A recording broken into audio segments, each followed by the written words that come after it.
আসসালামু আলাইকুম। ষষ্ঠ গণবিজ্ঞপ্তিতে আবেদনের সময় বাড়ানো নিয়ে যা জানা গেল, বিস্তারিত জানতে সম্পূর্ণ ভিডিওটি মনোযোগ সহকারে দেখুন।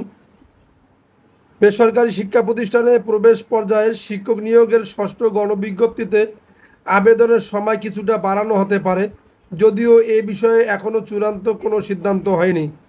রোববার 6 জুলাই সকালে বেসরকারি শিক্ষক নিবন্ধন ও প্রত্যয়ন কর্তৃপক্ষের এনটিআরসিএ একটি সূত্র জানিয়েছে, ওয়েবসাইট আপডেটের জন্য গত বৃহস্পতিবার রাত 8টা থেকে শুক্রবার দুপুর 2টা পর্যন্ত 18 ঘন্টা আবেদন বন্ধ ছিল।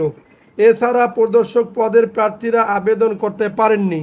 এ অবস্থায় আবেদনের সময় কিছুটা বাড়ানো হতে পারে।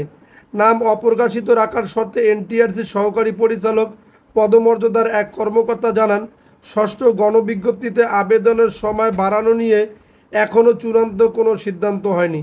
তবে বিদ্যমান পরিস্থিতি বিবেচনায় আবেদনের সময় কিছুটা বাড়ানোর ব্যাপারে ইতিবাচক মনোভাব রয়েছে। আগামীকাল সোমবার অফিস শুরুর পর ঊর্ধ্বতন কর্মকর্তা এই বিষয়ে আলোচনা করতে পারেন। তারক যদি না চান তাহলে হয়তো আবেদনের সময় বাড়বে না। এর আগে সারা দেশের এমপিওভুক্ত বেসরকারি শিক্ষা প্রতিষ্ঠানগুলোতে 1,08,822 জন 1,08,22 জন শিক্ষক নিয়োগ দেওয়ার লক্ষ্যে ষষ্ঠ গণবিজ্ঞপ্তি প্রকাশ করে বেসরকারি শিক্ষক নিবন্ধন ও প্রত্যয়ন কর্তৃপক্ষ এনটিআরসিএ। গত 22 জুন থেকে শুরু হওয়া এই আবেদন 10 জুলাই রাত 12টা পর্যন্ত চলার কথা রয়েছে। আবেদন ফি জমা দেওয়ার সময়সীমা নির্ধারণ করা হয়েছে 13 জুলাই পর্যন্ত।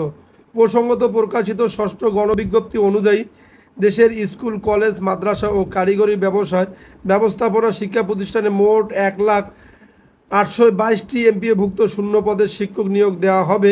এর মধ্যে স্কুল ও কলেজে 46,211টি, মাদ্রাসায় 53,501টি এবং কারিগরি ব্যবস্থাপনা প্রতিষ্ঠানে 1,110টি পদ রয়েছে। আবেদনের যোগ্যতা নির্ধারণে বলা হয়েছে,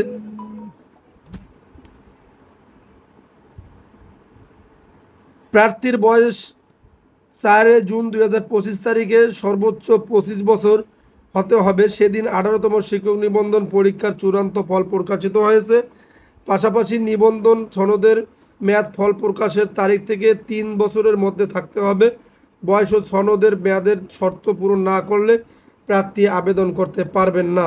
যদি আপনাদের নিউজটি ভালো লেগে থাকে তাহলে অবশ্যই আমাদের চ্যানেলটি সাবস্ক্রাইব করে পাশে থাকা বেল বাটনটি অন করে রাখবেন পরবর্তী ভিডিওর জন্য।